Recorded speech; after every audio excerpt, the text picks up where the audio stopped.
Krew Records, better known as the Kut N Krew, is a legendary rap group from Denver, Colorado, and they started pioneering Denver gangster rap as we know it back as far as 1992. The label consisted of PAC, Spy Loc, and Scratch G, who is the founder of Kut N Krew Records. Kut N Krew released several albums throughout the 90s that have achieved pretty much cult status, and they're all incredibly hard to find nowadays.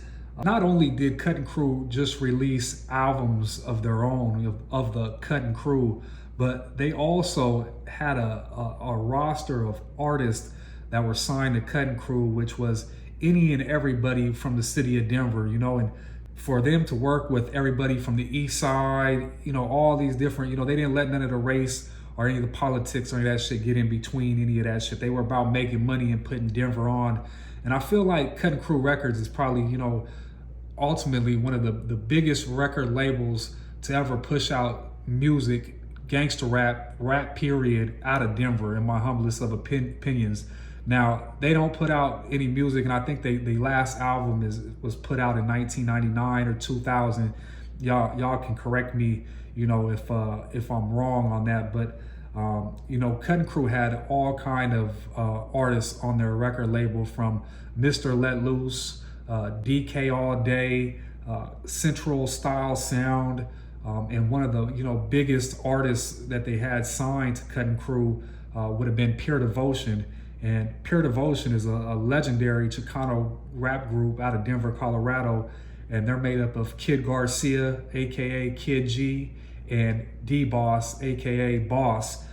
They released 2 albums through Kut N Krew Records entitled When I Roll, which is in 1996, that had the classic federal anthem, When I Roll, I Stroll Federal. These in a drop top bands, a pocket full of ends, and a trunk full of sound. Federal's where I'm at when it's time to mob around. When I roll, I stroll federal, drop top down, rolling real slow. When I roll, I stroll federal, drop top down, rolling real slow. When I roll, I stroll federal, drop top down, rolling real slow. When I roll, I stroll federal. That right there, even though it don't sound, you know, you listen to it today and it sounds, you know, it sounds like something from the old days, right? A lot of young cats probably ain't gonna feel it. They gonna think it's whack. But, you know, back in those days, to hear something like that, to hear somebody from your city on the radio talking about a street that you know, and for me, like, they from the SA side of town, you feel me? And, you know, it wasn't something I always bumped, but I always, you know what I mean? You got to take your hat off. You got to respect it, because, you know, in 1996 when they was putting this out, this wasn't a lot of rappers out there. Wasn't a lot of people that had to hustle. You know, wasn't a lot of people balling in Denver. Like, everybody's balling now. You turn on Instagram, everybody's balling. Back in those days, everybody wasn't balling. Like, if you was balling and making money, you was selling dope, getting pounds, or you was hitting some major licks. And for Kut N Krew to be able to create a rap label and be able to put so many people on and allow so many Denver artists a chance to shine. And I mean, like, a lot of these albums are legendary though, you know, like Hydro Bass was put out on Kut N Krew, and I almost forgot all about them. But Hydro Bass had some of the most gangster shit back in the day. And yeah,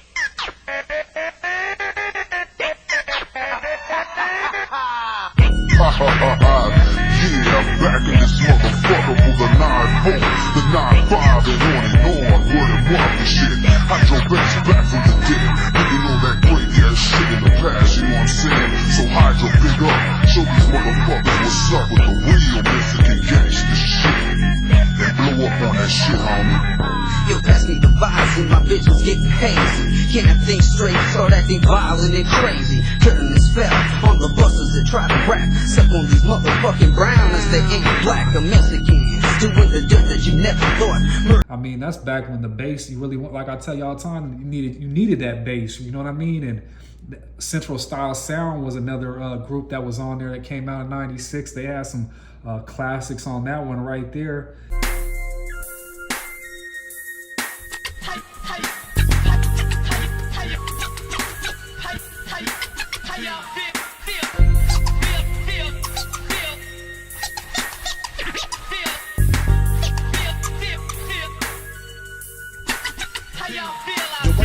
to say, so let me make my entrance. Creation of my sentence from the sparks. Go ahead, cause when I'm grabbing a pen, I'm getting so intense. By writing the real on the paper, and I never relent. Kicking rhymes on the I always thought, DK All Day, I thought their album was probably one of the hardest though, because, the way the album cover just looks, right? You look at this cover and you see, they downtown Denver at the Denver police station, out there, fuck the police, you know what I mean? I always thought that was so hard back in the day, because you didn't see that all the time. It wasn't everybody wasn't motherfucking just, making CDs, and music wasn't readily available. You really had to, you know what I mean, have the CD, you had to find the music, you know what I mean? And you got to play it over and over again. You had to put the cassette tape in, rewind it, fast forward it, but DK All Day got some classics though, and they got that 2 Miles right there. That used to be my shit, and it's still hard to this day. Ain't nobody worried. Just a mountain man, getting high as I can, hitting blunts and cunts and setting it off cause I can the OE, know the 40 ounces, the lips. Living up in the city where DJ Quick got his ass whipped. A fifth, a split, I'm hip and ready to roll. Thinking life is a bitch, a full clip and I'm in control about the spit. Buck shots, check fat knots, let the bass drop. Working it hella hard so I can see the tears now. Bitch, stop swinging on my nuts for the cuts. The fact that I kick shit could turn a hoe into a slut. So what the fuck, like Gregory? So one of the first albums that Kut N Krew actually dropped would have been DJ on Fire. And now this would have only been a short album. It only had a few tracks on there. I feel like it only had like 4 or 5 on there, but this came out in 1992. And it followed with another album that came out not too long afterwards. Hydro Bass had 8 Ball in the Corner Pocket. But having respect, pues that feels even better. Welcome to the clica, carnal. Yes.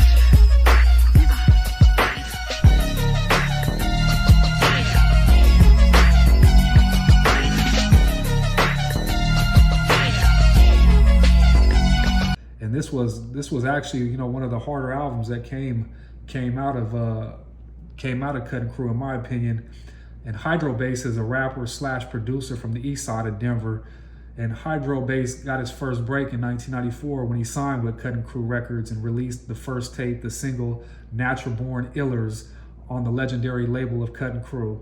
He also appeared on several Kut N Krew releases throughout the 90s, especially the compilation D-Town, Humps for the Trunk, and Nightbreed of Kut N Krew. In 2000, he put out the full-length Cock Diesel Chapter 1 on THE Records.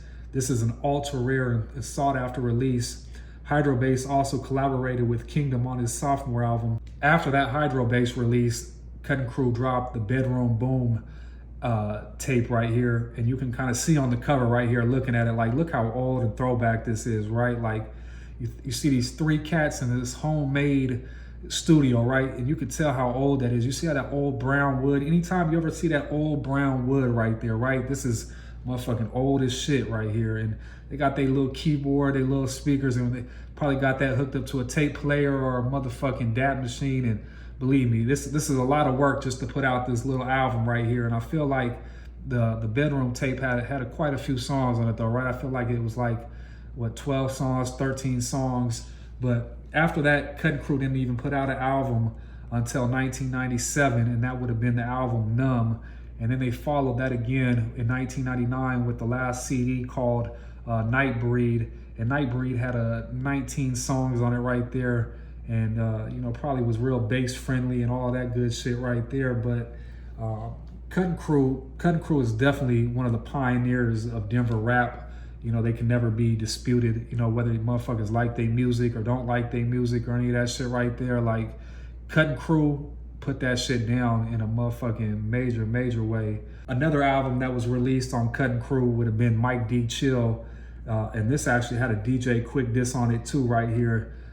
And you can see by the album cover, it was called Straight Pimp Shit, right? Here we go. From the CO, the LO, the RA, the DO. That bitch ass quick, this the wrong city. He didn't know D-Town was a strong city. And if you still don't believe the Wild West is mine, hear my shotgun blast when you hit the state line.